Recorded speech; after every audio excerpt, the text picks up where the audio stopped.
আসসালামু আলাইকুম ওয়া রাহমাতুল্লাহি ওয়া বারাকাতুহু। প্রিয় শ্রোতা মণ্ডলী,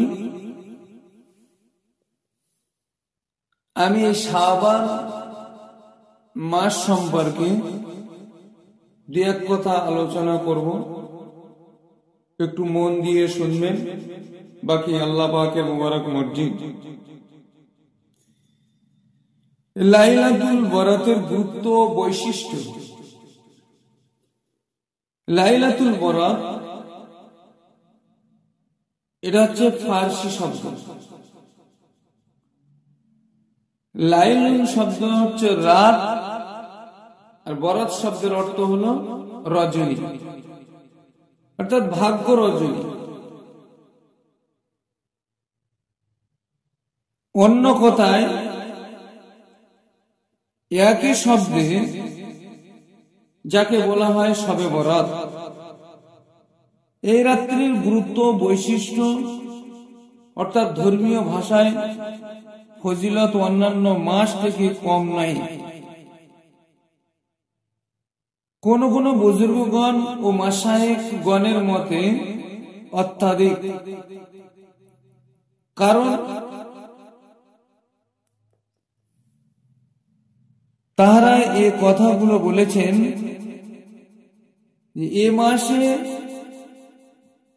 14 তারিখে দিবাগত রাত্র সৃষ্টিকুলের হায়াত মউত, রিজিক, ধন দৌলত, উন্নতি অবনতি, সুখ দুঃখ, উত্থান পতন, ভালো মন্দ, রোগ ব্যাধি ইত্যাদি আগামী 1 বছরের জন্য লিপিবদ্ধ করা হয়। একমাত্র লাইলাতুল কদর ব্যতীত এর সমতুল্য আর কোন মাস নেই। তাই সহজেই অনুমান করা যায় যে এই মাসের গুরুত্ব ও বৈশিষ্ট্য তথা ফজিলত ও বুজুর্গি অত্যন্ত বেশি।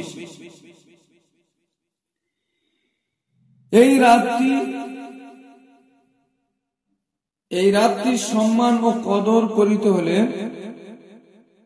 আমাদের প্রত্যেক মুসলমানের একান্ত কর্তব্য সন্ধ্যা হতে সুবে সাদেক পর্যন্ত সারা রাত ইবাদত বন্দেগী তথা কোরআন তেলাওয়াত, তাসবিহ তাহলিল ও তওবা ইস্তিগফার, দোয়া দরুদ এবং নফল নামাজের মধ্য দিয়ে কাটিয়ে রাতকে অতিবাহিত করা। গরিব মিসকিন দিগকে দান খয়রাত করা, তাজিগাকে আহারার্য দোয়া ইত্যাদি ইবাদতের শামিল। এতে অত্যাধিক সওয়াব হাসিল হয়, নেকি পাওয়া যায়, দোজখের কঠিন আযাব হতে রক্ষা পাওয়া যায়। আল্লাহ পাক এই রাতের ওসিলায় আমাদের সকলকেই যেন দুনিয়ার শান্তি এবং পরকালের মুক্তি দান করেন। সকলে বলি আল্লাহুম্মা আমিন। কিন্তু ইবাদতের নামে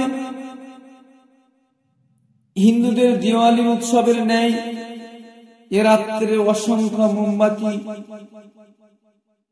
বা ব্যয়বাহুল্য মশাল জ্বালিয়ে উৎসব করা, একে অন্যের গায়ে রং ছিটিয়ে আমোদ উৎসব করা সম্পূর্ণরূপে ইসলাম ধর্ম বিরোধী কাজ এবং অপব্যয়।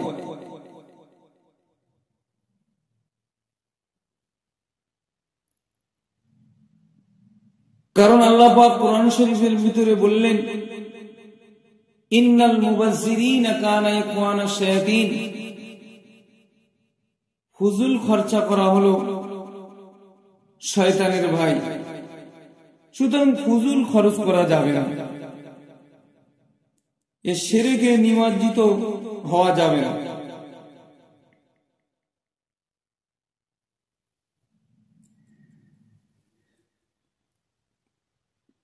কোরআন পাকে এসেছে আল্লাহ তাআলা অপব্যয়কারীকে পছন্দ করেন না, আর এতে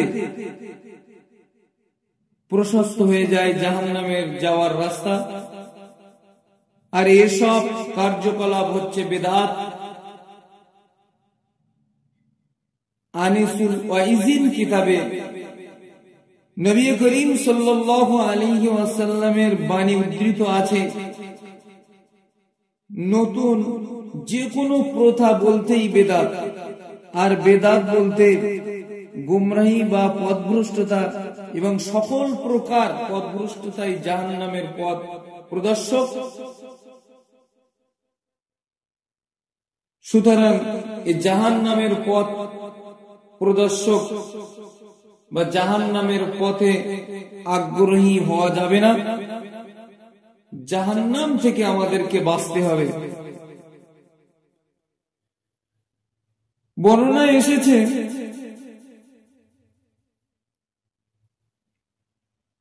হযরত আবু বকর সিদ্দিক রাদিয়াল্লাহু তাআলা আনহু থেকে রিওয়ায়াত আছে, রাসূল আকরাম সাল্লাল্লাহু আলাইহি ওয়াসাল্লাম ইরশাদ করেছেন যে বিশ্ববাসী,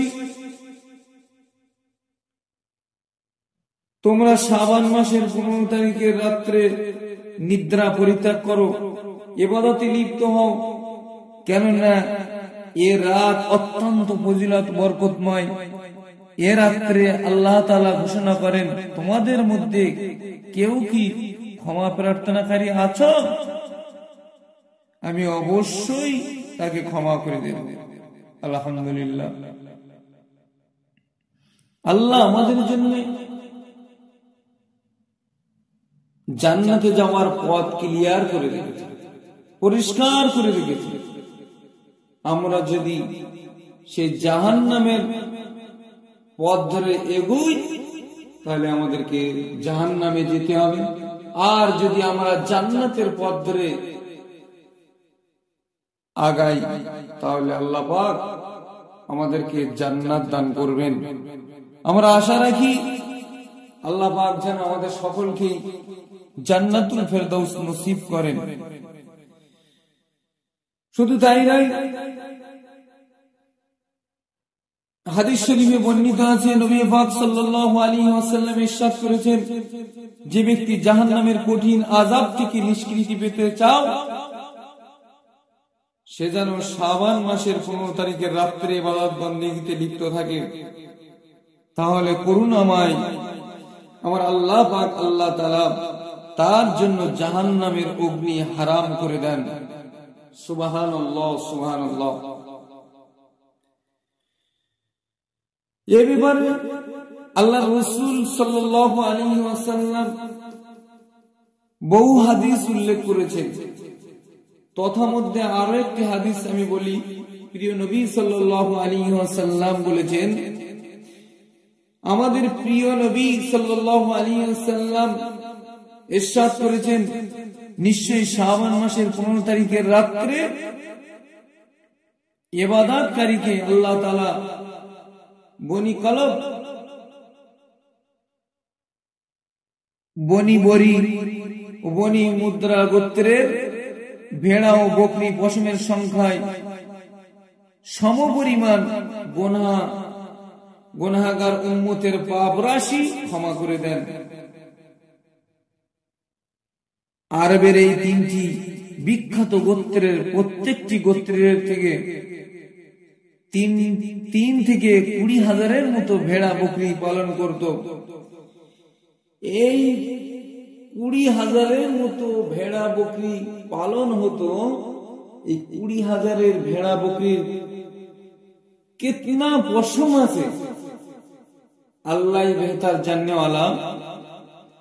যদি আল্লাহ পাকের কোন বান্দা বান্দি, নবী পাকের কোন উম্মতি যদি এই রাতকে ইবাদত উপাসনার ভিতর দিয়ে কাটাতে পারে, ওই 3 ধরনের পশু গায়ে, অর্থাৎ 20,000 পশুর গায়ে যত লোম আছে, যত পশম আছে, ওই পশম পরিমাণ সওয়াব তার নামায়ামলে লিপিবদ্ধ করা হয়। একবার জোরে বলুন সুবহানাল্লাহ। আল্লাহ পাক আমাদের সকলকেই যেন এই রাত জেগে আল্লাহ পাকের ইবাদত বন্দেগীতে কাটানোর তৌফিক দান করেন। সকলে বলি আল্লাহুম্মা আমিন। শুধু তাই নয়, প্রিয় নবী সাল্লাল্লাহু আলাইহি ওয়াসাল্লাম আরো জানিয়েছেন, যে ব্যক্তি শাবানের 15 তারিখের রাত্রে জীবিত রাখবে, অর্থাৎ নিদ্রা ও আলস্য ত্যাগ করে ইবাদত বন্দেগীতে নিমগ্ন থাকবে, পরম করুণাময় আল্লাহ পাক তাকে রোজ কিয়ামত পর্যন্ত জীবিত রাখবেন। অর্থাৎ মৃত্যুর পরও তার আমল নামায়ে সওয়াব লেখা হতে থাকবে। আলহামদুলিল্লাহ। অন্যত্র এক রিওয়ায়াতে আরো বর্ণিত আছে, প্রিয় নবী সাল্লাল্লাহু আলাইহি ওয়াসাল্লাম ইরশাদ করেছেন, যে ব্যক্তি শাবান মাসের 15 তারিখে রোজা রাখবে, দোজখের আগুন তাকে স্পর্শ করবে না। আবার একটি হাদিসে আছে, আমাদের প্রিয় নবী সাল্লাল্লাহু আলাইহি ওয়াসাল্লাম ইরশাদ করেছেন, হযরত জিবরাইল আলাইহিস সালামকে আমাকে উপদেশ দিয়েছেন যে আপনার উম্মতগণ যেন শবে বরাতকে জিন্দা রাখে, তাহলে শবে কদরকেও জিন্দা রাখা হবে, অর্থাৎ শবে কদরের সমপরিমাণ পুণ্য অর্জন করা হবে। হাদিস শরীফে আরো এসেছে, নবী পাক সাল্লাল্লাহু আলাইহি ওয়াসাল্লাম ইরশাদ করেছেন, করুণাময় আল্লাহ পাক আল্লাহ তাআলা 15 শাবানের রাত্রে ইবাদতকারী বান্দাকে ক্ষমা করে দেন, কিন্তু শরাবকারী, জিনাকারী, পুরুষ, স্ত্রী, মাতা পিতার অবাধ্য, কষ্ট প্রদানকারী গণ, সুদখোর, জাদুকর, কৃপণ ইত্যাদিকে ক্ষমা করবেন না। তবে হ্যাঁ, এসব ব্যক্তি খালেস দিলে, তওবা করলে ক্ষমা পাওয়ার আশা করা যায়। কেননা আল্লাহ তাআলা কোরআন শরীফের ভিতরে ঘোষণা করে, قل يا عبادي الذي أسرفوا على عبده قل يا عبادي الذي أسرفوا على أنفسهم لا تقنطوا من رحمة الله إن الله يغفر الذنوب جميعا إنه هو الغفور الرحيم। বলো, হে আমার বান্দাগণ, তোমরা যারা নিজেদের প্রতি অবিচার করেছো, তারা আমি আল্লাহ আমার অনুগ্রহ থেকে নিরাশ হয় না, আমার রহমত থেকে নিরাশ হয় না, মুখ ফিরিয়ে নিও না। আল্লাহ পাক তোমাদের সমুদায় পাপ ক্ষমা করে দেবেন, তিনি তো ক্ষমাশীল ও পরম দয়ালু। সূরা জুমার আয়াত নাম্বার 53 আল্লাহ পাক উল্লেখ করলেন। শুধু তাই নয়, আরো একটি হাদিসে এসেছে, বিশ্বনবী সাল্লাল্লাহু আলাইহি ওয়াসাল্লাম ইরশাদ করেছেন, একদা হযরত জিবরাইল আলাইহিস সালাম এসে আমাকে বললেন, আল্লাহর হাবিব সাল্লাল্লাহু আলাইহি ওয়াসাল্লাম, আপনি বিছানা ছেড়ে উঠুন এবং আল্লাহ পাকের দরবারে ক্ষমা প্রার্থনা করুন। আল্লাহ তাআলা এই রাতে 15 শাবানের রাত স্বীয় বান্দাদের জন্য 100 রহমতের দরজা খুলে দেন। অতএব আপনি এই বুজুর্গ রাত্রে স্বীয় উম্মতগণের জন্য ক্ষমা প্রার্থনা করুন। কিন্তু মুশরিক, শরাবখোর, সুদখোর, মদখোর, ঘুষখোর, জিনাখোর, গণক, জাদুকর, বখিল ইত্যাদির জন্য প্রার্থনা করবেন না, কারণ আল্লাহ তাআলা তাদেরকে ক্ষমা করেন না, এদেরকে জাহান্নামের কঠিন আযাবে নিমজ্জিত করবেন।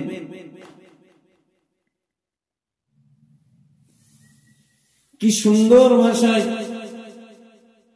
নবী পাক সাল্লাল্লাহু আলাইহি ওয়াসাল্লামকে জিবরাইল আলাইহিস সালাতু ওয়াস সালাম এসে বললেন।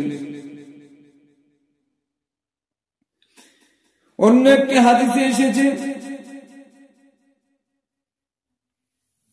প্রিয় নবী মুহাম্মদ রাসূলুল্লাহ সাল্লাল্লাহু আলাইহি ওয়াসাল্লাম ইরশাদ করেছেন, শবে বরাতের রাত্রিতে আল্লাহ তাআলা আদেশে 70,000 ফেরেশতা পৃথিবীতে আগমন করে, ইবাদতকারীদের সাথে আন্তরিকভাবে আলিঙ্গন করিতে থাকেন এবং তাদের আমলনামায় সওয়াব লিখতে থাকেন, যে পর্যন্ত না কিয়ামত হয়। কিয়ামতের দিন আল্লাহ তাআলা ফেরেশতাদিগকে ডেকে বলবেন, হে আমার ফেরেশতাগণ, তোমরা আমার ইবাদতকারী বান্দাগণের আমলনামায় নেকি লেখা বন্ধ করো, এখন আমি তাদেরকে বিনা হিসাবে জান্নাতে দাখিল করব। সুবহানাল্লাহ, সুবহানাল্লাহ। জেনে রাখো শ্রোতা মণ্ডলী, তোমরা তাদের পুণ্য লিখে, ফেরেশতা মণ্ডলী জেনে রাখো, তোমরা তাদের পুণ্য লিখে শেষ করতে পারবে না। কেবল তোমরাই নয়, আসমান ও জমিনের সমস্ত ফেরেশতা একত্রিত হয়ে তাদের নেকি লেখা শেষ করতে পারবে না। সুবহানাল্লাহ, সুবহানাল্লাহ। আল্লাহ পাক আমাদের সকলকেই যেন এই শবে বরাতের রাত্রে বেশি বেশি করে ইবাদত, উপাসনা, তাসবিহ, তাহলিল, জিকির, আজকার, কোরআন তিলাওয়াত বেশি বেশি যেন করার তৌফিক দান করেন। সকলে বলি আল্লাহুম্মা আমিন। আসসালামু আলাইকুম।